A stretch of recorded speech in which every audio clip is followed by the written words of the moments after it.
Hi, everyone. Dr. Adriana Popescu here with you today. We had some technical difficulties. We were recording this live over all the different social media platforms, and the internet has not been super cooperative today. So here you are. You're going to get a recording of me because I still really want to talk about this topic, which is very near and dear to my heart, which is what if you're not broken? This is really in alignment with the book that I put out, What If You're Not As Effed Up As You Think You Are? Because what I've learned in my 25 plus years as a licensed clinical psychologist, an addiction and trauma specialist, and an empowerment coach, which is the really key word here, empowerment. I have just found with folks over the years that the thing that seems to be holding them back the most is this false belief, a core false belief, as my friend TJ Woodward likes to talk about in conscious recovery, a core false belief that there is something fundamentally wrong with us, that we are broken in some kind of way, we are defective, we are not enough, we are unworthy, some variation on that theme. And if you look at what that ends up creating in your life, it probably underlies a lot of the issues that you struggle with. It certainly does for my clients who come see me at my practice and the clients that I work with at the rehab, the drug and alcohol rehab, where I'm clinical director. And I just see it over and over again. People are fundamentally believing themselves to be broken, to be not enough in some kind of way.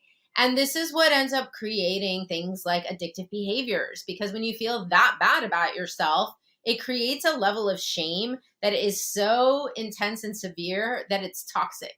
It eats you up inside. And you might want to escape that feeling with drugs or alcohol or food or workaholic or whatever it is, or exercise or perfectionism. There's all these things that result from feeling that you are broken, that you are not enough, because then you're always feeling like you have to prove that you are. And it sets you up to also seek external validation, to be looking outside of myself to people, places, things to try to get some approval, some sort of validation, some sort of message that I am okay, that I am enough, that I'm not broken or defective. But the reality is, if you believe that to be true already, no external validation is ever going to be enough for you. In fact, you won't even really be able to receive it. For example, if you believe that I'm ugly and fat, and someone tells you, wow, you look really pretty today in that outfit, you won't receive that compliment. You'll be like, oh no, they're just trying to be nice. They don't really mean it. I know that I look ugly and fat in this. Like, nothing can dissuade you of what you believe to be true. And psychologists, have coined this term confirmation bias, which means that we're always looking for the evidence to prove that what we believe is true is true. So I'll always be looking for the proof that I'm bad, I'm wrong, I'm broken in some kind of way. And then you're going to end up attracting, if that's the energy you're being, and that's what you're vibrating out in the world, you're going to attract people, places, and things to mirror that belief back to you. So even though paradoxically you might be desperately seeking attention, approval, validation, in fact, who you're going to attract are all the people who are going to abuse you, neglect you, reject you, and make you reconfirm that belief that I'm broken. See, here's another failed relationship. See, here's another person who thinks I'm not enough. So it's a vicious cycle that you can get caught in. And, so much of my work, especially as an empowerment coach, is to work with people around challenging, first of all, identifying those beliefs, looking at, where do those beliefs show up in your life? What are they creating for you? Are they creating relationship challenges? Are they creating self-esteem issues? Is it making it difficult for you to move forward with your career or with a business and having success with that? Looking at how it shows up. And then, of course, looking at where does it come from? That's so important. Like, where did you get these beliefs from? Because as a little baby, you're born pretty clean slate. Yes, you might be bringing in things from other lifetimes. That's a whole nother topic. But generally speaking, when you take on a body and you're born into this world, you're kind of a clean slate. And you look at babies and young children, and they're very bright and shiny and loving and happy, and they don't do judgment. They don't look at themselves and think, oh, I'm not enough.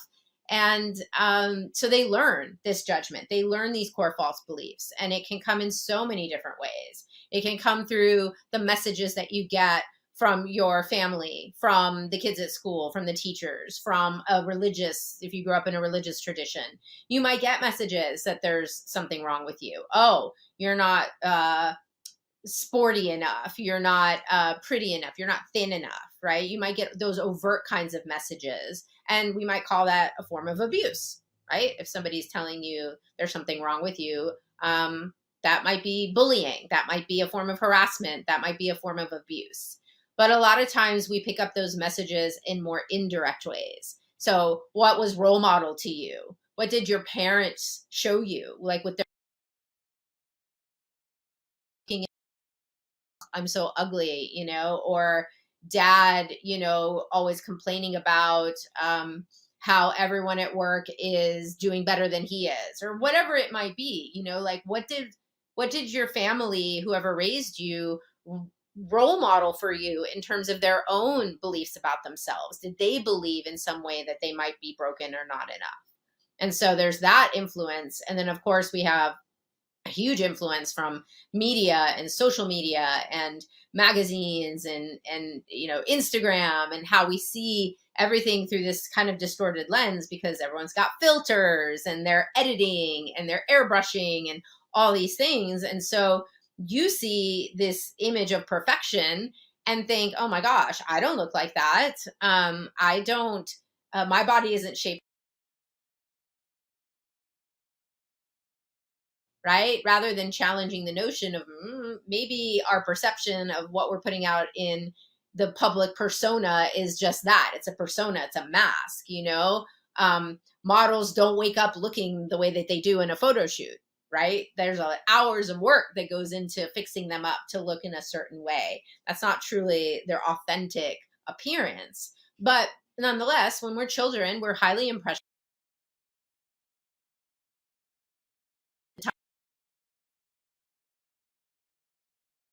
waves. They can see that they're in primarily theta, which is that state of deep hypnosis, meditation. And so you're really influenced at that time. You believe the messages that are given to you.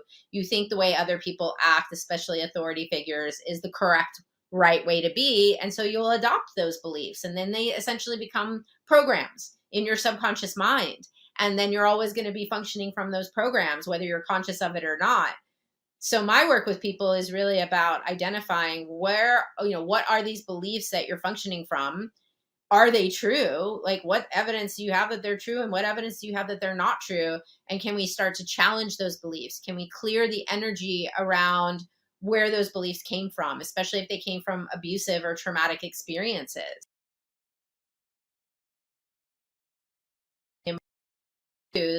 You're going to come to probably believe that there's something wrong with you, that you're broken, that you're damaged goods. So we don't, want to continue believing those things, because when you believe those things, you're going to self-fulfilling prophecy. You're going to create situations to mirror that back to you.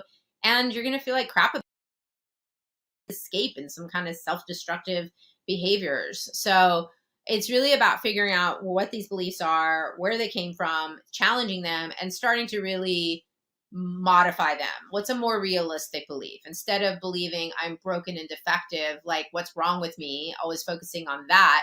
What if you ask a question that we use a lot in Access Consciousness, which is what's right about me? What's right about me that I'm not getting? What's right about the situation I'm in that I'm not getting? What are the ways there to see this? What if, in fact, I'm not broken? What if I'm not as effed up as I think I am? Like, these are the questions you need to start asking, because a question is always going to empower you, right? It's not even about getting an answer. It's about opening up to the possibility of, yeah, what if I'm not broken? I do a lot of tapping, EFT, tapping on acupuncture points with my clients, because it's very helpful in working with subconscious material. It's very helpful in working with that fight, flight, freeze response, and with our belief systems.